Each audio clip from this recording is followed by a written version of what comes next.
Muy buenas tardes, mi nombre es Cécile Blouin, soy consultora de la Comisión Andina de Juristas y docente del curso Los Derechos de los Pueblos Indígenas, el derecho a la consulta previa. Hoy día nos toca conversar sobre el reconocimiento de los derechos de los pueblos indígenas en el derecho internacional y los derechos humanos que llamamos DIDH. Para realizar esta presentación vamos a dividir unas partes para que sean más claros para todos y todas. Vamos a empezar hablando de los derechos individuales y de los derechos colectivos, su importancia y su definición. Luego hablaremos del reconocimiento de los derechos de los pueblos indígenas en el sistema universal y luego en el sistema interamericano. Finalmente nos quedará por ver la definición y los criterios de identificación de los pueblos indígenas por el DIDH. Entonces, para empezar, vamos a ver cuál es la importancia de los derechos colectivos y cómo se han ido definiendo en el derecho internacional de los derechos humanos. Para eso vamos a utilizar un informe de la Comisión Interamericana de Derechos Humanos del 2000 que nos comenta que los derechos colectivos son los derechos de los que son titulares y se refieren a condiciones jurídicas de conjuntos o organizados de personas, como es el caso de las comunidades y pueblos indígenas. Entonces son derechos del pueblo y no como individuo. Lo que nos precisa la Comisión en este informe es que no hay ninguna oposición entre derechos individuales y derechos colectivos, más bien estos derechos se complementan. Y la Comisión nos los explica en estos términos. El pleno goce por parte de cada individuo de ciertos derechos individuales solo es posible si se reconoce dicho derecho al resto de los individuos miembros de esta comunidad en tanto grupo organizado. Entonces, la idea aquí es que para yo ejercer mi derecho individual necesito el reconocimiento colectivo.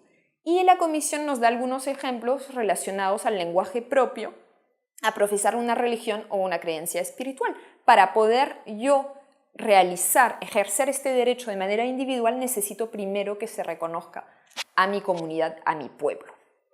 Los invito a revisar este informe del 2000 sobre la situación de los pueblos indígenas en las Américas, donde se dará mayor alcance sobre estos puntos. Bien, ahora que manejamos este pequeño preámbulo sobre derechos colectivos, es importante entrar al reconocimiento de derechos de los pueblos indígenas en el DIDH. Para esto vamos a empezar con los instrumentos generales desarrollados en el Sistema Universal de Protección de Derechos Humanos. Dentro de todos los tratados, convenios y declaraciones que existen, vamos a subrayar algunos que sí tienen relación con nuestra temática, con los derechos de los pueblos indígenas. La primera que voy a mencionar es la Declaración Universal de Derechos Humanos y en particular su artículo 29. ¿Qué nos dice este artículo? Nos comenta que toda persona tiene deberes respecto a la comunidad, puesto que solo en ella puede desarrollar libre y plenamente su personalidad. Ahí la declaración hace una referencia directa a la importancia de la comunidad en nuestras sociedades. Luego de la declaración tenemos otro instrumento muy importante que es el Pacto Internacional de Derechos Civiles y Políticos.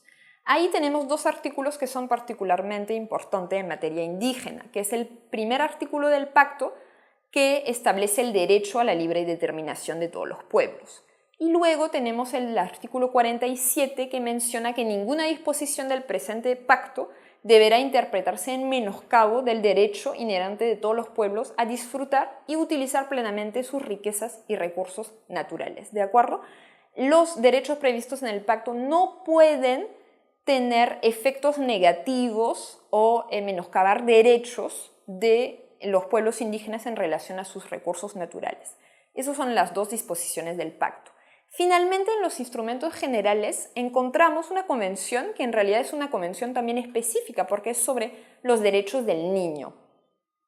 Esta convención en su artículo 30 también hace una mención a los pueblos indígenas, que es importante aquí mencionar, y comenta que en los estados en los cuales existen pueblos indígenas no se puede negar a un niño que pertenece a uno de estos pueblos el derecho que le corresponde en común con el resto de su grupo, ¿no? De su pueblo indígena, a tener su propia vida cultural, a profesar y practicar su propia religión o a emplear su propio idioma. Y ahí vemos varios derechos que vamos a ir viendo en el curso que son reconocidos a los pueblos indígenas como el derecho de emplear su propio idioma. Además de estos instrumentos generales, por la necesidad que sabemos que tienen los pueblos indígenas como grupo de especial protección, se ha ido reconociendo derechos específicos en instrumentos específicos, dedicados especialmente, exclusivamente a los pueblos indígenas. ¿Cuáles son estos instrumentos? Son dos en el sistema universal. El Convenio 169 sobre pueblos indígenas y tribales en países independientes del 89, que es el principal instrumento de protección de los derechos por su carácter vinculante y por los derechos que establece dentro del convenio, como por ejemplo el tema de consulta, que veremos en este curso. Luego tenemos otro instrumento muy importante que es la Declaración de las Naciones Unidas sobre Pueblos Indígenas, adoptada en el 2007 por la Asamblea General de Naciones Unidas. Este es el instrumento más amplio de derechos sobre pueblos indígenas, reconoce derechos individuales, pero sobre todo derechos colectivos. Si nos fijamos al respecto de esta declaración, en esta mención de derechos colectivos y individuales, podemos ver el preámbulo. Una parte del preámbulo comenta lo siguiente: reconociendo y reafirmando que los indígenas tienen sin discriminación todos los derechos humanos reconocidos en el derecho internacional y que los pueblos indígenas poseen derechos colectivos que son indispensables para su existencia, bienestar y desarrollo integral como pueblos. Y de ahí sigue la declaración y el establecimiento de derechos. Vemos en este preámbulo que se reconoce nuevamente que los pueblos como individuos tienen todos los derechos reconocidos en los instrumentos del derecho internacional, pero también como pueblo tienen derechos colectivos necesarios para su desarrollo como pueblo. Ahora vamos a desarrollar los mecanismos que han sido creados dentro del sistema universal para desarrollar estándares de derechos de los pueblos indígenas. Los primeros mecanismos que vamos a ver son los mecanismos generales que han sido creados por los tratados de derechos humanos del sistema universal. ¿Qué mecanismos convencionales derivados de tratados podemos encontrar que merecen nuestra particular atención para conocer el desarrollo de los derechos, ¿no? El Comité de Derechos Humanos, el Comité de Derechos Económicos, Sociales y Culturales, el Comité contra todo tipo de discriminación, el Comité de Derechos del Niño, el Comité contra todo tipo de discriminación contra la mujer, ¿no? Estos comités nos interesan porque van a ir desarrollando algunos estándares para los derechos de los pueblos indígenas. ¿Cuáles son las decisiones que nos podrían llamar la atención? Hay muchísimas, pero yo he elegido conversar con ustedes acerca de algunas, ¿no? En el Comité contra la Eliminación de la Discriminación Racial tenemos una recomendación general, la número 21, sobre el derecho a la libre determinación de los pueblos indígenas. Es una recomendación importante a tomar en cuenta cuando queremos saber sobre lo que es el derecho a la libre determinación. Va a darle contenido al derecho y les va a permitir a ustedes y a todos los funcionarios poder contar con un contenido de un derecho. ¿Qué significa este derecho? Luego tenemos otra decisión internacional sobre el derecho también de la libre determinación desde, esta vez, el Comité de Derechos Humanos, ¿no? Es la observación general número 2 que les invito a revisar. Aparte de las observaciones generales que tienen todo o recomendaciones generales que desarrollan estos comités, también ellos desarrollan observaciones dentro de sus labores a los países directamente. Es así que para el Comité CEDAW, es decir, el Comité para la eliminación de toda discriminación contra la mujer, encontramos las observaciones en el caso peruano que nos comentan la preocupación, por ejemplo, en el acceso a la justicia de las mujeres indígenas. Ahí vemos que también podemos encontrar pueblos indígenas con, obviamente, otras características, como el hecho de ser mujer, y vemos ahí que hay preocupación de parte del comité y eso es importante para nosotros siempre revisarlo para ver cómo estamos en el marco de nuestras obligaciones internacionales en materia de derechos.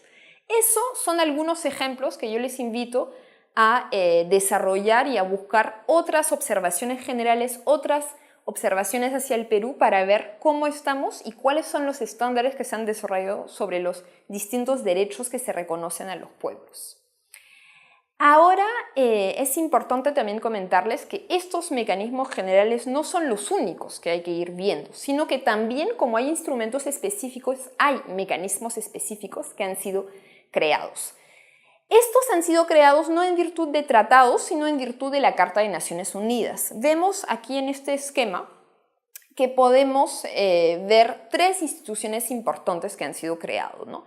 Tenemos el Foro Permanente sobre las Cuestiones Indígenas, que ha sido creado por el Consejo Económico y Social, y del lado del Consejo de Derechos Humanos, dos órganos que responden a la Asamblea General, que son creadas por ella, tenemos al Relator Especial sobre los Derechos de los Pueblos Indígenas y al Mecanismo de Expertos sobre Derechos de los Pueblos Indígenas.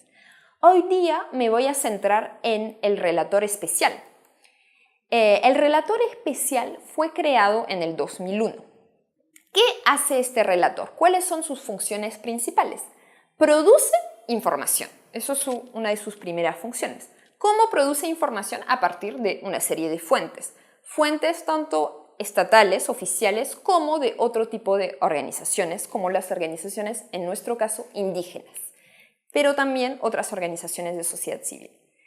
El relator, ¿qué hace también? Formula recomendaciones para proteger y garantizar estos derechos. Además, trabaja, y eso es muy importante, con otros procedimientos especiales. Cuando me refiero a procedimientos especiales, me refiero a procedimientos creados nuevamente por el Consejo de Derechos Humanos. ¿Qué otros procedimientos especiales conocemos? Hay otros relatores que sí merecen nuestra particular atención en materia indígena. Por ejemplo, el relator sobre el derecho a la salud o el relator sobre el derecho a la educación. Ellos también informan, producen información, producen recomendaciones para ver cómo vamos con el tema de salud, cómo vamos con el tema de educación y también en materia de acceso a la educación en pueblos indígenas. Entonces siempre hay que ir viendo el conjunto de procedimientos especiales, ¿no? Además, el relator, ¿qué hace? Promueve la declaración, que hemos hablado hace un ratito que es uno de los instrumentos específicos más importantes. Promueve esta declaración sobre pueblos indígenas. Y una de sus funciones es también presentar sus informes al Consejo de Derechos Humanos, a ver cómo vamos en esto. Ahora bien, el otro mecanismo que tenemos dentro del sistema universal es el mecanismo de seguimiento al Convenio 169. El más importante mecanismo, digamos, se divide en tres etapas, ¿no? Cuenta con tres etapas. Primero hay una comisión de expertos, ¿no? En la aplicación y en establecer recomendaciones al convenio, a la aplicación del Convenio 169 por parte de los estados. Entonces, ¿qué hace esta comisión? Examina los informes de los estados, solicita mayor información y este informe lo transmite a la comisión de aplicación de las normas de la conferencia. ¿Ok? Esta comisión tiene carácter tripartito, es decir, reúne a empresas, organizaciones de trabajadores y estados y examina el informe que le ha transmitido la comisión de expertos. Y finalmente, la última instancia es la misma Conferencia Internacional de Trabajo, quien examina y aprueba este informe que ha sido entregado por la comisión. Eso es el principal mecanismo de seguimiento del Convenio 169. Pero además existe otros mecanismos como las peticiones de trabajadores o de empleadores ante la OIT y también el mecanismo de queja de un estado hacia otro estado. ¿De acuerdo? Esos son los mecanismos de seguimiento del sistema universal. Ahora bien, vamos a conversar sobre los instrumentos del sistema interamericano. En el sistema interamericano hay varios instrumentos también, tanto los generales como los específicos. En los instrumentos generales que ustedes ya conocen, que son la Declaración Americana, la Convención Americana y una serie de protocolos, no existen referencias a los pueblos indígenas. Sin embargo, veremos cómo gracias a los mecanismos eso ha podido cambiar o fortalecerse a partir de estos instrumentos. Lo vamos a ver en un ratito. Pero sí hay un instrumento específico que quisiera mencionar, que es el proyecto de la Declaración Americana sobre los Derechos de los Pueblos Indígenas, que ha sido aprobada en 97 por la CIDH. Todavía sigue siendo un proyecto, pero es importante porque demuestra el interés y los esfuerzos de parte del sistema interamericano para promover y garantizar los derechos de los pueblos indígenas. ¿Cuáles son ahora bien los mecanismos de protección que encontramos en el sistema interamericano?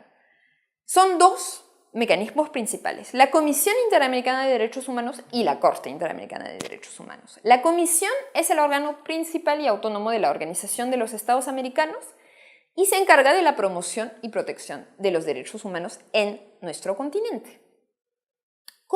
¿Qué hace la CIDH? ¿Cómo realiza su trabajo? Tiene tres líneas principales, ¿no? El sistema de petición individual, el monitoreo de la situación de los derechos en los Estados miembros y la atención a líneas temáticas prioritarias. Es en esta última que se ha creado la Relatoría sobre los Derechos de los Pueblos Indígenas. Esta relatoría se creó en el 90. Fue la primera relatoría creada de las 9 que cuenta la CIDH hoy en día. Hay otro mecanismo que son las audiencias públicas de la CIDH que también permiten visibilizar situaciones de vulneración de derecho en el continente sobre pueblos indígenas. En relación con la Corte Interamericana de Derechos Humanos, tiene dos competencias principales: la competencia consultiva y la competencia contenciosa. Entonces, en el Sistema Interamericano de Protección de Derechos Humanos tenemos dos mecanismos principales: la Comisión Interamericana y la Corte Interamericana. Primero, ¿qué ha dicho la Comisión Interamericana sobre los pueblos indígenas? Podemos ver que en su rol y en sus funciones la CIDH ha desarrollado varios informes. En primer lugar, podemos ver que en el caso de Perú hay un informe del 2000 sobre la situación de los derechos humanos en el Perú, en el cual la Comisión desarrolla un capítulo sobre pueblos indígenas y llama la atención en particular sobre el principio de igualdad y no discriminación. Aparte del informe sobre el país, tenemos varios informes temáticos que son muy importantes tomar en cuenta porque desarrollan una serie de estándares que vamos a ir viendo en el curso, que son muy importantes. El último es del 2014 y trata sobre los pueblos indígenas en aislamiento voluntario y contacto inicial en las Américas. El otro informe muy importante del 2009 es el de derechos de los pueblos indígenas y tribales sobre sus tierras ancestrales y recursos naturales. Este es también fundamental porque ha desarrollado una serie de estándares sobre los derechos vinculados a la tierra. Y luego tenemos un informe que ya he mencionado en esta clase, que es el de la situación de los derechos de los indígenas en las Américas. Para mayor información, ustedes pueden entrar a la página web de la CIDH y descargar estos informes sin ningún inconveniente y obviamente los invito y las invito a revisarlos. Ahora bien, hemos comentado que la CIDH también tiene una relatoría especial sobre pueblos indígenas. ¿Cuáles son las funciones de esta relatoría? Primero, esta relatoría promueve el desarrollo del sistema interamericano en materia de pueblos indígenas, ¿de acuerdo? Y en especial va a promover y facilitar el acceso a los pueblos indígenas dentro del sistema, y eso es un rol muy importante. Participa también en el análisis de peticiones individuales y solicitudes de medidas cautelares en materia indígena. Apoya en la realización de las visitas in loco a los sitios, a los países, a las comunidades en las cuales acude la CIDH. Además, la relatoría elabora informes temáticos sobre la temática, ¿sí? Aparte de esto, tiene que asistir a conferencias, seminarios en la materia y informa a la OEA sobre todas las cuestiones indígenas. Como lo comenté hace un ratito, el otro mecanismo que hay en el sistema interamericano es la Corte Interamericana de Derechos Humanos, que desarrolla en su competencia contenciosa una jurisprudencia muy importante en la región. En materia indígena se ha ido desarrollando, en especial vamos a verlo desde el 2001, una serie de estándares muy importantes en diversos derechos. En el 2001, un caso de Nicaragua, Aguas Tingni, fue muy importante porque puso a la luz el artículo 21 de la Convención Americana que prevé el derecho a la propiedad y le dio un carácter colectivo a este derecho. Eso es el gran aporte de esa sentencia y marca un hito porque a partir de esta sentencia se ha desarrollado una serie de estándares en materia de propiedad, en materia de tierras ancestrales, en materia de derecho a la consulta previa, que es el tema que nos reúne acá, Entonces, eso es muy importante y lo vamos a ir viendo dentro de las próximas clases, cómo se ha ido desarrollando estos estándares desde el sistema interamericano en materia de derecho a la consulta previa. Ahora bien, hay un punto que es muy importante. Venimos hablando desde el principio de la presentación de los pueblos indígenas, pero no hemos visto cómo se han definido en el DIDH. La primera cuestión aquí es decirles que no existe una definición exacta limitada en el DIDH. Podríamos pensar, ¿eso estaría mal? ¿Deberíamos tener una definición cerrada? En realidad, ¿qué nos han dicho nuestros mecanismos, en particular la CIDH, en su informe que les comentaba hace un ratito sobre tierras y recursos? Que no debería haber definición cerrada, porque podría esta definición llevar a una restricción de derechos, ¿de acuerdo? ¿Quién es indígena, quién es no? Podría ser muy restrictivo y eso menoscabaría a derechos de los pueblos. Entonces, ¿cómo vamos a hacer si es que no tenemos una definición exacta? Bueno, tenemos criterios. ¿Quién ha desarrollado criterios? Nuestro convenio 169 que hemos comentado, que es el instrumento principal en materia de pueblos indígenas en el sistema universal, un instrumento específico. Este convenio desarrolla dos criterios, el criterio subjetivo y el criterio objetivo. ¿Cuál es el criterio subjetivo? El convenio nos dice lo siguiente en su artículo 1. La conciencia de su identidad indígena o tribal deberá considerarse un criterio fundamental para determinar los grupos a los que se aplican las disposiciones del presente convenio, es decir, determinar si es o no indígena. En los criterios objetivos, ¿qué nos dice el convenio? Descender de poblaciones que habitaban en el país en una región geográfica a la que pertenece en el país en la época de la conquista o la colonización o del establecimiento de las actuales fronteras estatales, y que cualquiera que sea su situación jurídica conservan todas sus propias instituciones sociales, económicas, culturales y políticas, o parte de ellas. ¿De acuerdo? Ahí vemos en realidad que en los criterios objetivos hay varios criterios. Hay el tema de la continuidad histórica, el tema de la conexión con el territorio y el tema de las instituciones, ¿no? Tanto sociales, políticas, culturales y económicas. ¿De acuerdo? ¿Qué nos dice sobre estos dos criterios? ¿Cómo debemos interpretar el hecho de que haya dos criterios? La guía de la aplicación del convenio 169 nos dice que ambos criterios definen a un pueblo indígena, tanto el objetivo y el subjetivo. Ahora vamos a ver qué ha dicho el sistema interamericano sobre esta parte. Pero para terminar, sobre los criterios desarrollados en el sistema universal, vemos que la Declaración sobre Pueblos Indígenas tampoco plantea una definición. Sin embargo, en su artículo 33.1 considera que los pueblos indígenas tienen derecho a determinar su propia identidad o pertenencia conforme a sus costumbres o tradiciones. Y ahí nuevamente vemos el tema del criterio subjetivo que se ha ido llamando el tema de la autoidentificación. Yo me identifico como pueblo indígena. Y eso, de acuerdo al convenio 169, es el criterio fundamental.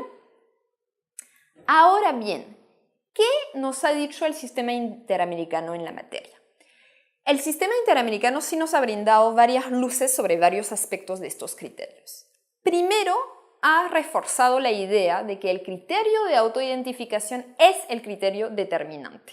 ¿De acuerdo? ¿Cómo se identifica? ¿Cómo se ve? ¿Cómo se define una persona representante de un pueblo? Eso es lo principal. ¿Cómo se autoidentifica un pueblo? Es el criterio determinante para definir si es o no es un pueblo. Eso nos lo ha dicho, lo van a ver en la presentación, en algunas sentencias en el caso de la Corte, y la CIDH lo ha vuelto a decir en un informe sobre Bolivia. Ok.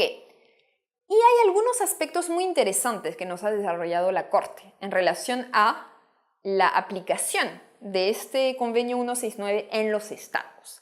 ¿De acuerdo? Nos dice el sistema que no importa cómo el derecho interno, es decir, el derecho de un estado, llama a estos pueblos. Lo puede llamar comunidades campesinas, minorías, etc. Eso no debe afectarles en su reconocimiento como pueblos indígenas, entendida como criterio de autoidentificación, ¿de acuerdo? Además, nos dice lo siguiente en relación al derecho interno, que no hay una necesidad de registrar a estos pueblos, de tener un registro. Eso no es constitutivo de derechos, es decir, el derecho existe antes del registro. El registro solo es una manera de poder ejercer el derecho, pero no implica que a partir del registro te reconozco, sino que el reconocimiento es anterior. Eso es muy importante.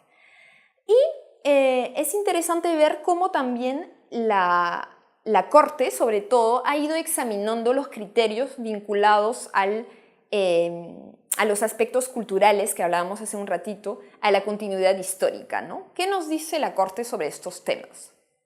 Nos dice primero en relación al territorio que no es necesario que para que sea reconocido un pueblo en un territorio vivan todas las personas de este pueblo en su territorio, en este territorio. Podría ser que algunos miembros ya no viven en este territorio y eso no quita el hecho de que sí, el pueblo indígena se reconoce en este territorio. Ese es el primer punto. Además, nos comenta sobre la continuidad histórica que los pueblos indígenas tienen, como nosotros, como todo el mundo, una trayectoria social y van cambiando. Entonces sí puede haber cambios, ¿de acuerdo? No significa que son fijados en el tiempo. Se adaptan como todas las personas. Entonces eso es importante tomar en cuenta cuando se debate si sí o no es un pueblo indígena. Y hay otra cosa que es muy interesante, que ha desarrollado también la Corte en un caso contra Paraguay, que es que las comunidades indígenas también pueden estar compuestas por personas o familias que pertenecen a varios grupos étnicos, a otro grupo étnico. Y también lo importante nuevamente va a ser que se autorreconocen o se autoidentifican como un pueblo, una sola comunidad dentro de las cuales hay varios orígenes étnicos. Esas son las luces que nos ha dado el sistema interamericano sobre cómo definir a los pueblos. Como vemos, es un tema muy complejo, hay que seguir leyendo, investigando. Lo que les invitamos a hacer en el curso, profundizar con las lecturas que les vamos a proponer y no duden, por favor, si tienen cualquier duda en escribirnos por el foro. Muchísimas gracias por su atención.